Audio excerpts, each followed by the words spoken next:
किसान ये क्या करेंगे? ये हर एक में केवल बोलना जानते, बाकी कुछ नहीं।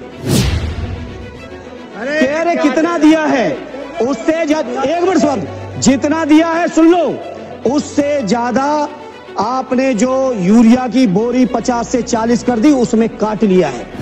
एक हाथ से 1 रुपया देते हो, दूसरे हाथ से 10 रुपए खींच लेते हो किसानों से। ये है आपकी सरकार। ये डंका बज रहा होगा किसी बड़े बड़े लोगों के लिए, कुछ चुनिंदा उद्योगपतियों के लिए बज रहा होगा डंका, लेकिन देश के किसानों की जो बर्बादी है वो छुपी नहीं है सभापति जी। और पता नहीं सरकार में बैठे लोग क्या है कि प्रधानमंत्री जी की भी नहीं सुनना चाहते, प्रधानमंत्री की भी नहीं सुनना चाहते, प्रधानमंत्री की भी नहीं सुनना चाहते आप लोग। केवल धर्म के नाम पर मंदिर मस्जिद हिंदू मुसलमान नफरत फैला के आपको अगर लग रहा है, केवल लग रहा है कि इस तरह से जनता का विश्वास जीत लोगे, तो देश का जनमानस, देश का किसान जाग चुका है। 5 साल प्रचंड बहुमत की सरकार, सत्ता पक्ष की तरफ से, जयप्रकाश भाई आपका नंबर आएगा अभी, सत्ता पक्ष की तरफ से जो खड़ा हुआ प्रचंड बहुमत की सरकार, डबल इंजन की सरकार, 5 साल डबल इंजन की सरकार चलाने के बाद हमारी फाइलों में गांव का मौसम गुलाबी है। तुम्हारी फाइलों में गांव का मौसम गुलाबी है, मगर ये आंकड़े झूठे और वादा किताबी है।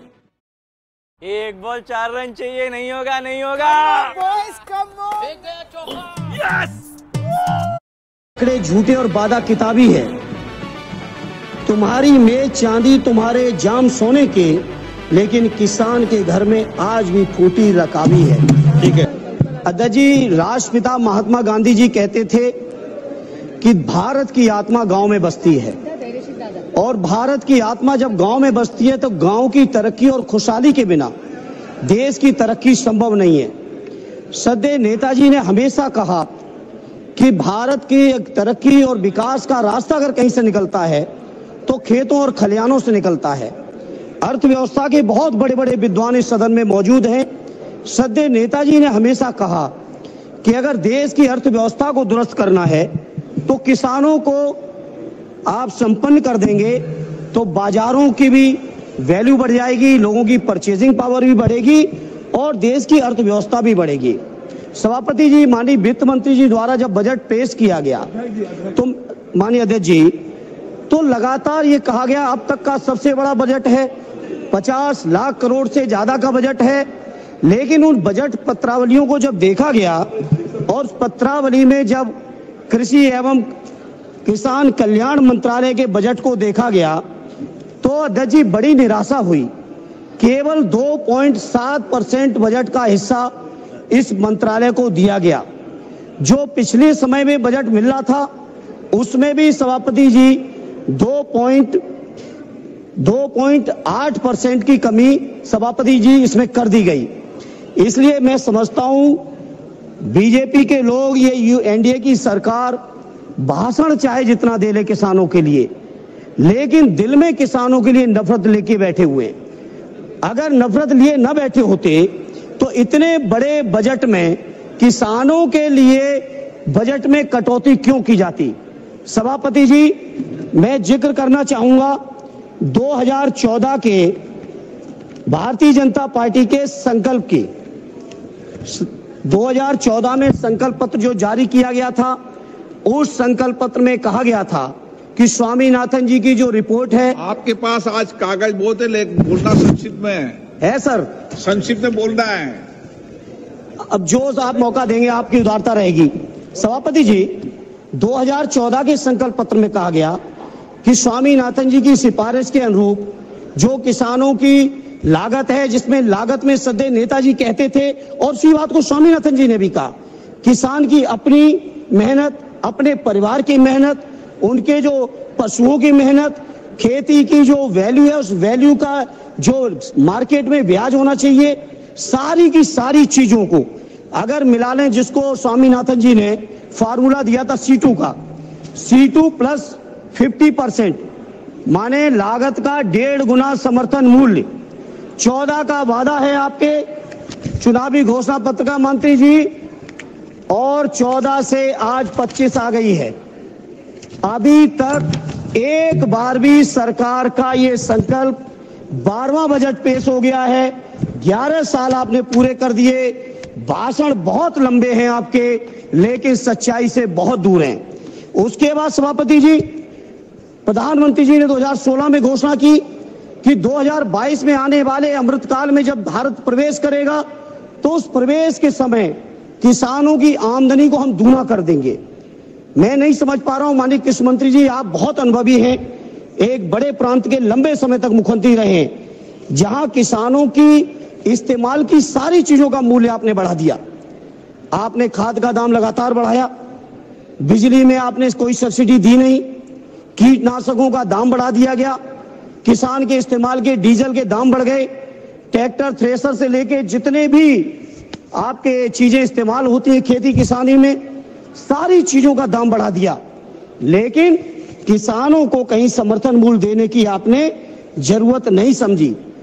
जहां आपने वादा किया था दोगुनी आमदनी का, जहां आपने वादा किया था C2+50% का, आज मैं बड़ी जिम्मेदारी से सभापति जी कहता हूं, देश के किसानों की हालत यह है कि अगर वो कर्ज न लें तो लागत भी ऐसी, लागत के बराबर भी कहीं मार्केट में मूल्य नहीं है। स्वामीनाथन जी ने कहा था कि किसानों की आमदनी बढ़ानी है तो 43,000 मंडियों की देश में जरूरत है, लेकिन उन मंडियों की अभी देश के अंदर केवल स्थिति है 7,000 की।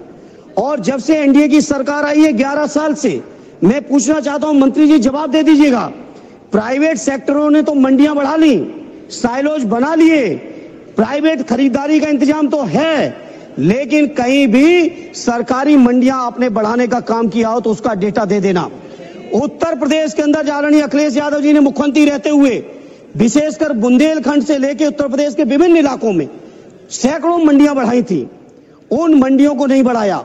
और तो और कन्नौज के अंदर आलू की, मैनपुरी के अंदर अनाज की एक बहुत बढ़िया मंडी तैयार की थी एक्सप्रेसवे के ऊपर, जिससे किसान अपनी फसलों को सीधे देश के किसी भी कोने में पहुंचा सके। उन मंडियों को भी मंत्री जी आप जानकारी जुटा लीजिएगा, उन मंडियों को भी आपकी सरकार ने नहीं बनाया। और मैं ये बात मैं इसलिए कह रहा हूं क्योंकि जब सत्ता पक्ष की तरफ से कोई खड़ा होता है तो डबल इंजन की बातें करते, डबल इंजन की बातें करते। क्या हुआ आपके उत्तर प्रदेश के अंदर डबल इंजन का? माननीय अखिलेश जी के सारे कामों को रोक दिया गया। जहां सभापति जी ये हालत है किसानों की, अंत में किसान क्या करें? कर्ज ले रहे हैं, साहूकारों के मुंह मांगे ब्याज पे कर्ज लेना पड़ रहा है, सरकार से भी कोई राहत नहीं। क्या मामूली बात है? आपके 10 साल के कार्यकाल में प्रत्येक वर्ष 10,000 से ज्यादा और अब तक 1 लाख से ज्यादा किसानों ने आत्महत्या कर ली है। देश के किसानों ने, बताइए, देश के किसान आत्महत्या कर रहे हैं, देश के तमाम संविदा कर्मी आत्महत्या कर रहे हैं। देश के किसान अगर अपना हक अधिकार मांगने आते हैं, 3 काले कानून बनाए थे। मैं कृषि मंत्री जी आपसे कहूंगा जवाब में बताइएगा, हम पूरे विपक्ष के लोग कह रहे थे कि काले कानून है 3, और काले कानूनों को आप नहीं मान रहे थे। किसानों ने यहां पर महीनों दिल्ली में सर्दी गर्मी बरसात सारे मौसम झेल के आंदोलन किए, 750 किसान शहीद हुए। उन शहीद किसानों को आज तक आपकी सरकार की तरफ से, जहां देश की 5वीं अर्थव्यवस्था है, तीसरी होने वाली है, वहां एक परिवार को मुआवजा आपने नहीं दिया। सर, यह है आपकी सरकार।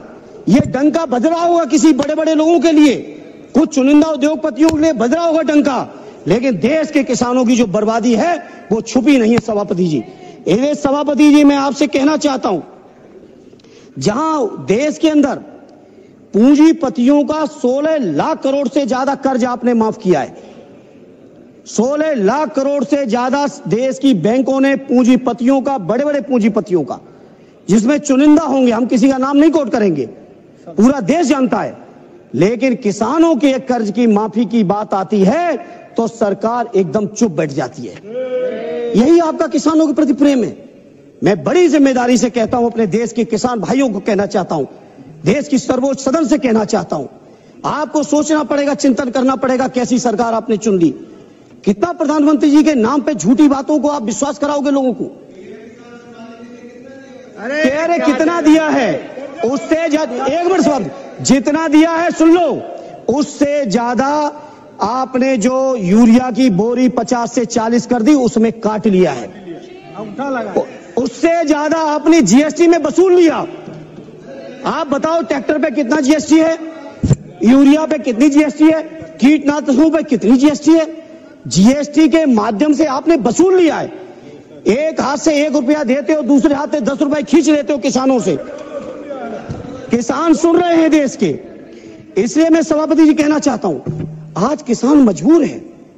मैं एहसास है, मेरे पिताजी आज भी खेती किसानी में रहते हैं, आज भी गौशाले में रहते हैं। मुझे एहसास है किसानों के दर्द का। सभापति, किसानों को ये हालत थी पहले, जब कभी भी अगर किसी किसान परिवार से ये कह दो कि गांव छोड़ दो, जमीन छोड़ दो, शहर में चल के बस लो, नौकरी कर लो, तो वो नहीं तैयार होते थे। और आज सभापति जी किसान इतना मजबूर हो गया है कि खेती छोड़ के शहरों में रिक्शा चलाने को तैयार है, शहरों में आपके मजदूरी करने को तैयार है, कोई भी काम करने को तैयार है। अब किसानों ने समझ लिया है कि उनका और उनके बच्चों का भविष्य अब खेती में नहीं रहा। और यही कारण है, बहुत से सर्वे आए देश में, जब पूछा गया किसानों से कि आप खेती करना चाहते हो कि नहीं करना चाहते हो, मेजॉरिटी के किसानों ने कह दिया कि हम खेती नहीं करना चाहते। ये हालत है। देश के 50% से ज्यादा किसान आज भी हैं सभापति जी, जो कर्जों से डूबे पड़े हुए हैं। इसे मैं आज इस मौके पर कहना चाहता हूं, ये सरकार हो चाहे इनके प्रांतों की सरकार हो, और प्रांतों में भी विशेषकर उत्तर प्रदेश की सरकार के बारे में कहूंगा, किसानों को रोजगार दिया नहीं। हाँ, एक रोजगार माननीय मंत्री जी आपकी सरकार ने किसानों में दे दिया, और किसान परिवार के सभी लोगों को दे दिया। चाहे 2 डिग्री टेम्परेचर हो, 3 डिग्री टेम्परेचर हो, कोहरा हो, तुषार हो, बारिश हो, मूसलाधार बरसात चल रही हो, या गर्मी की तपन हो 50 डिग्री से ऊपर की, हर परिस्थिति में किसान परिवार की महिलाओं को, किसान परिवार के बच्चों को, किसानों को स्वयं अपने खेतों की रखवाली करनी पड़ रही है पूरे उत्तर प्रदेश के अंदर छोटा जानवरों से। ये हालत कर दी आपने किसानों की।